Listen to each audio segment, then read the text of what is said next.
नमस्कार दोस्तों, आज के इस वीडियो में हम जो पुराने वीडियो थे उसके जस्ट आगे का जो महत्वपूर्ण घटनाक्रम था उसके बारे में पढ़ेंगे। जैसे कि पिछले वीडियो में मैंने आपको बताया था कि किस प्रकार छत्तीसगढ़ राज्य में निर्माण का जो घटनाक्रम है वो चला था, है ना। उसका एक ऊपरी व्यू आपको दिया था, ठीक है। ऊपरी व्यू हमने देखा था, तो हमने उसमें क्या क्या देखा था एक बार मैं आपको रिवाइज कर दे रहा हूँ यहाँ पे, है ना। सबसे पहले हमने उसमें बताया था कि स्वतंत्रता से पहले छत्तीसगढ़ का कोई ऐसा मैप नहीं बना था, वो नागपुर राज्य के तहत ही आता था, ठीक है। वो नागपुर का ही हिस्सा था, नागपुर के रूप में जाना जाता था, उसी का हिस्सा था। तब क्या हुआ, उस समय नागपुर में मराठा राज करते थे, मराठाओं को ब्रिटिशर्स ने हराया, ठीक है। उसके बाद 1854 में क्या किया, उस पर कब्जा कर लिया, ब्रिटिश साम्राज्य में छत्तीसगढ़ को मिला लिया, यानी कि नागपुर को मिलाया तो छत्तीसगढ़ भी उसका हिस्सा हो गया। किसने मिलाया था इसके बारे में बताया था, लॉर्ड डलहौजी ने मिलाया था। किस नीति के तहत मिलाया था, डॉक्ट्रिन ऑफ लेप्स यानी कि हड़प नीति के तहत मिलाया था।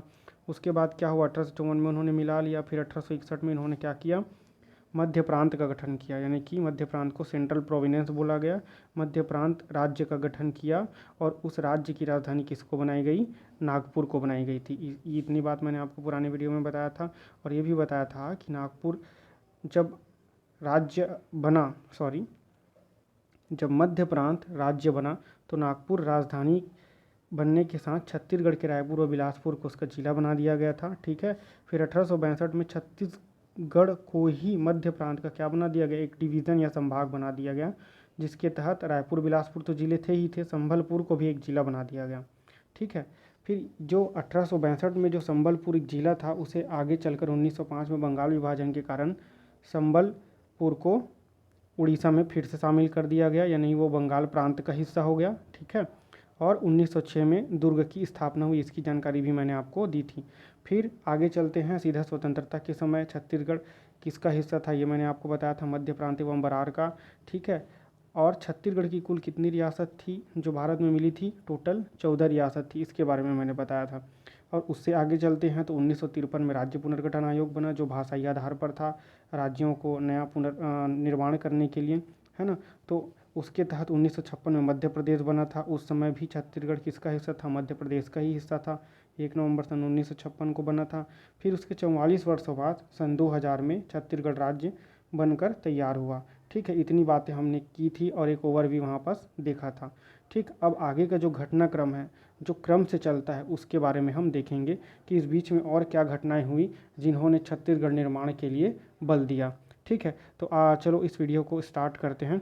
और यहाँ पास मैंने दे दिया है सबसे पहले ही कि 1741 से अपन देख रहे हैं। 1741 से इसलिए देख रहे हैं क्योंकि उस समय, है ना, छत्तीसगढ़ में 1741 तक कलचुरी शासकों का राज था, यानी कि जो यहाँ के लोकल राजा महाराजा थे वो राज करते थे। कलचुरियों का जो बहुत समय से का राज यहाँ चल रहा था छत्तीसगढ़ में, वो यहाँ राज कर रहे थे, ठीक है। तो उनको किन्होंने हराया, मराठाओं ने हराया। मराठाओं ने हरा कर 1741 में क्या कर लिया, छत्तीसगढ़ पर राज कर लिया, नागपुर के जो मराठा थे। फिर क्या हुआ, उस समय अंग्रेज़ों का भी शासन चल रहा था।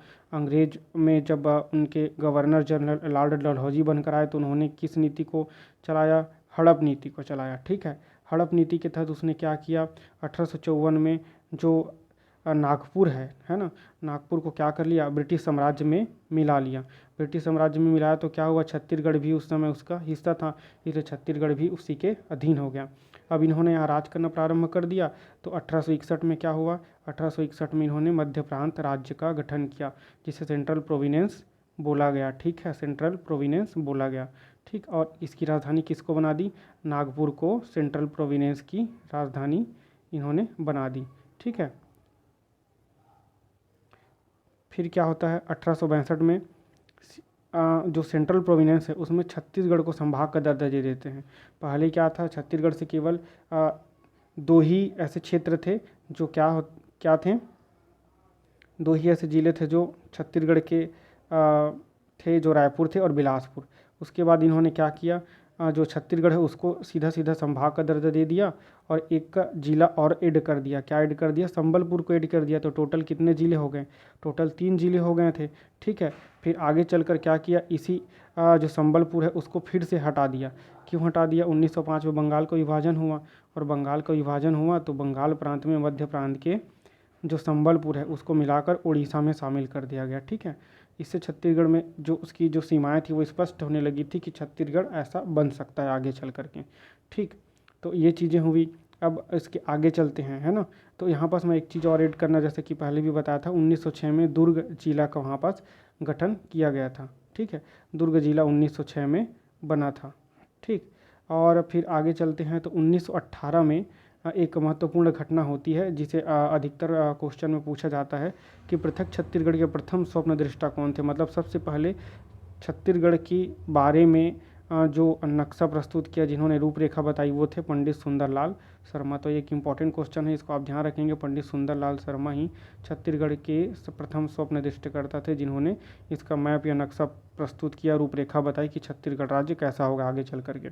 ठीक है, अब आगे के घटनाक्रम में चलते हैं। देखिए, मैं जो इम्पोर्टेंट घटनाक्रम है उस पर आपका फोकस यहाँ पास ले रहा हूँ।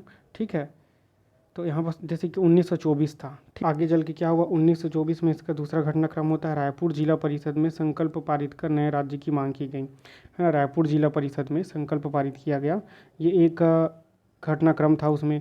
फिर दूसरा एक महत्वपूर्ण है जो कि 1939 में हुआ था।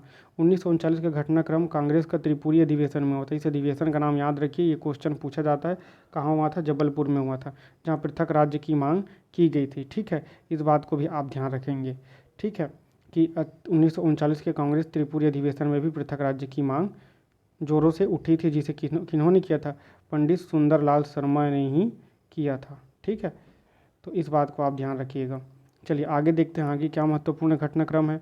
आगे की महत्वपूर्ण घटनाक्रम में सीधा अब आज़ादी का समय आता है 1939 के बाद 1446 में, जो कि ठाकुर प्यारेलाल जी के द्वारा होता है। ये आप याद रखेंगे। 1940 का घटनाक्रम ठाकुर प्यारेलाल से संबंधित है, जो पृथक छत्तीसगढ़ मांग हेतु शोषण विरोधी मंच का गठन किया। इन्होंने एक मंच बनाया, एक संगठन बनाया, है ना, ताकि जो छत्तीसगढ़ की मांग है उसे पुरजोर समर्थन मिले, है ना। तो ऐसा माना जा सकता है कि छत्तीसगढ़ निर्माण हेतु प्रथम संगठन था ये। ठीक, 1946 में, इसे आप याद रखेंगे। और फिर 1947 में देश आज़ाद हुआ। छत्तीसगढ़ उस समय सीपी यानी कि सेंट्रल प्रोविंस और बरार का हिस्सा था। बरार के बारे में आपको जानकारी लेने के लिए मैंने कहा था। ठीक है, और फिर उसके बाद जो घटनाक्रम होता है 1948 में। देखिए, अब छत्तीसगढ़ का निर्माण तो हुआ नहीं, क्योंकि मांग बहुत समय से चल रही थी, है ना। तो यहाँ पर देख लीजिए 1948 में यहाँ की जो 14 रियासत थे उनका विलय भारत संघ में किया गया, और यहाँ 3 जिले बनाए गए जो पहले ही रियासत थे। पहला था सरगुजा, दूसरा रायगढ़ और तीसरा बस्तर। तो टोटल कितने जिले हो गए यहाँ पास? 2 पहले से ही थे, है ना, प्लस एक दुर्ग था, और यहाँ पास 3 और हो गए। तो टोटल यहाँ पास कितने जिले अभी से हो गए थे? 3, 2, 5 और 1, 6 जिले यहाँ पास बन के तैयार हो गए थे 1948 में।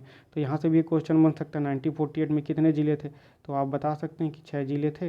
ठीक है, तो ये चीज़ों का आप ध्यान रखिए, ये चीज़ें इंपॉर्टेंट होती हैं।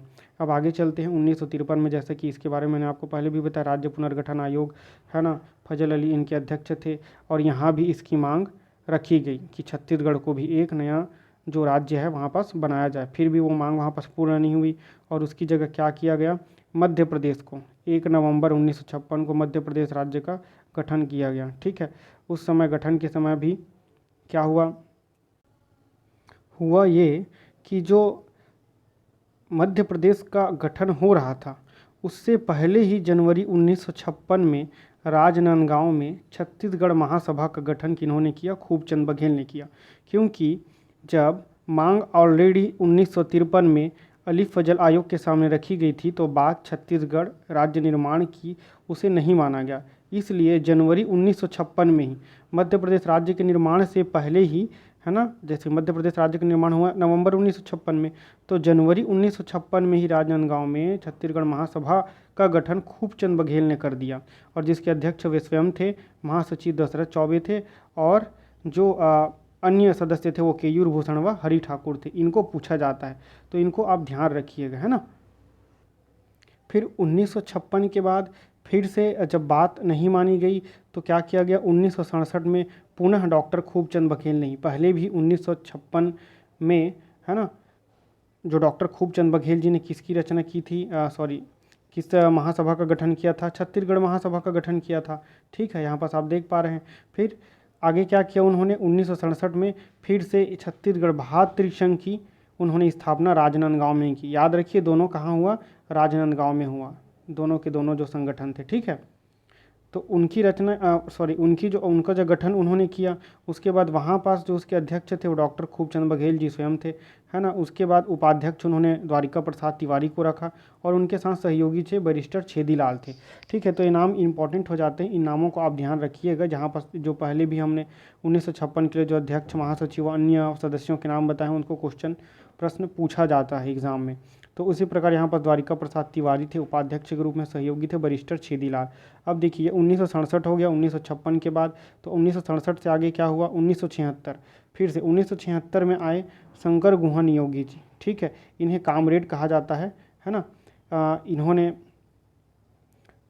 छत्तीसगढ़ मुक्ति मोर्चा का गठन किया छत्तीसगढ़ राज्य निर्माण के लिए। ठीक है, और हाल ही में जो किसान आंदोलन हो रहे हैं पूरे देश भर में, उसमें अभी एक जो आंदोलन था वो राजिम में छत्तीसगढ़ में हुआ, जहाँ पास शंकर गुहा नियोगी कामरेड के रूप में उनके जो सदस्य हैं वो आए हुए थे, है ना। वो सपोर्ट कर रहे थे किसान सभा को, अगर आपने पढ़ा होगा तो इस बारे में। ठीक है, तो आगे फिर उन्होंने ही, शंकर गुहा नियोगी ने ही छत्तीसगढ़ संग्राम मंच की स्थापना की। छत्तीसगढ़ संग्राम मंच एक है, छत्तीसगढ़ मुक्ति मोर्चा। छत्तीसगढ़ मुक्ति मोर्चा कब किया उन्होंने? आगे देखिए 1976 में किया। उसके बाद 1983 में उन्होंने किसका निर्माण किया? छत्तीसगढ़ संग्राम मंच का निर्माण किया। तो इस चीज़ को आप ध्यान रखिए, इस तरह के क्वेश्चन सही जोड़ी मिलान के लिए पूछा जाता है। ठीक है, फिर लास्ट तौर पर हम देखेंगे 1995 में छत्तीसगढ़ अस्मिता संस्थान की स्थापना की गई। तो यहाँ पर जो पॉइंट्स मैंने बताए हैं वो थोड़े इंपॉर्टेंट पॉइंट्स हैं। हमने सभी बिंदुओं पर एकदम डीपली विचार नहीं किया, क्योंकि उससे क्वेश्चन ज़्यादा बनते नहीं है। जो मुख्य हिस्से हैं उनसे हमने क्वेश्चन को देखा है। और इसके आगे 1998 की पारी आती है ना, सीधा 1998 में राष्ट्रपति अपने भाषण में क्या करते हैं? ये उद्घोषणा करते हैं कि छत्तीसगढ़ राज्य का निर्माण होगा। तो ये इसके जो आगे का जो घटनाक्रम है वो आगे की वीडियो में हम देखेंगे। ठीक है, इसे आप पुनः रिवाइज़ कीजिए, पुनः पढ़ लीजिए। अगर आप इसका PDF चाहते हैं तो इसके लिए आप कमेंट बॉक्स में हमें बता दीजिए। अब तक के लिए धन्यवाद।